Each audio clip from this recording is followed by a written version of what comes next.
Good evening. Parents of habitual truants in a North London borough are being given pages to help them keep tabs on their errant children. The scheme is being tried out in Islington, which has more than its share of problem schools. Khaled? Yes, miss. Yemi? Yes, ma'am. Registration with a difference at Highbury Grove School in North London.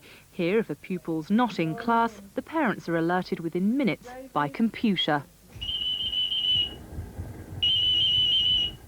Angela Spreadbury's 15-year-old son is a pupil at the school. He's been in trouble in the past for bad attendance, but for the last 4 weeks his mother has carried a pager with her, keeping her in constant touch with his movements at school.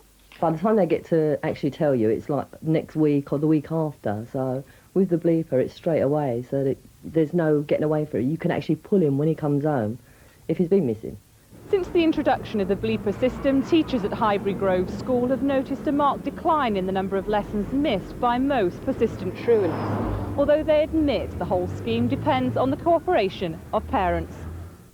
At the moment, the system has been installed by a London computer company free of charge. For schools to operate it themselves, it's estimated it'll cost £10 per month per bleeper. For some parents, that seems a small price to pay for peace of mind. Sarah Harris, Newsroom South East, Highbury. 4 prisoners escaped from a Securicor prison van in Bow Road in East London tonight after one of them set fire to the vehicle. The company says the prison officer was assaulted as he was dealing with the fire inside the van. 6 other prisoners were later transferred to another vehicle. It's believed they were being taken to Feltham Young Offenders Institution.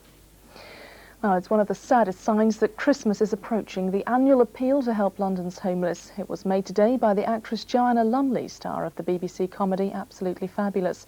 The charity Crisis says it needs 5 warehouses to accommodate thousands of rough sleepers again this year.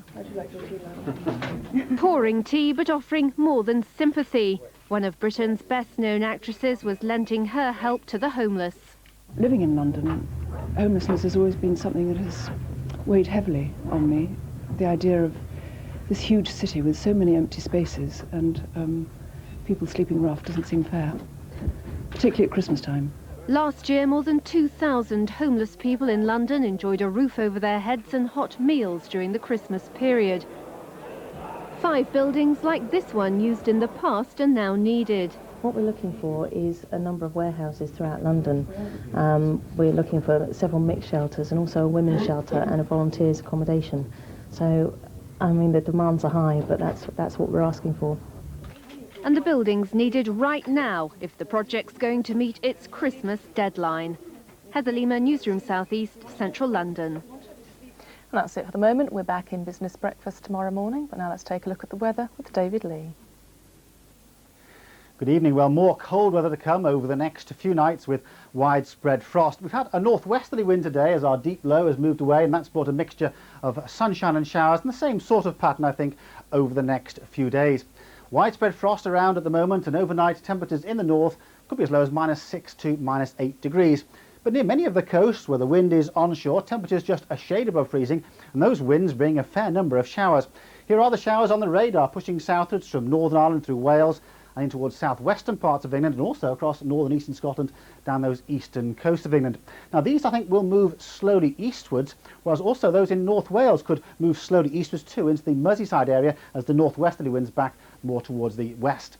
Temperatures overnight, say, way below freezing inland areas, and even near the coast where temperatures only a shade above freezing, those showers could still be a mixture of sleet and snow. Winds tomorrow not quite as strong because the isobars not quite so close together, so it will feel just a shade warmer across southern areas. The area of low pressure, though, to the north, that's going to be a feature as it moves into western Scotland later on in the afternoon and during the first part of the evening. But before that happens, across most parts of England and Wales, it'll be a dry and sunny start. Those showers, though, particularly across North Wales into northwest England, could move further eastwards across the southern parts of the Pennines. Further north, across Scotland and Northern Ireland, some sunshine certainly, but still a fair number of really quite heavy showers. Cold in the north, temperatures across the Highlands of Scotland only 0 at best. Further south, near a 7 or 8, and as I say, with lighter winds, it'll probably feel just a shade warmer than today. And then that area of low pressure comes into play in the northwest. It moves eastwards, bringing rain with it, but also some sleet and snow. And in fact, across central and southern Scotland, there could be a fair bit of snow, I think, during tomorrow evening.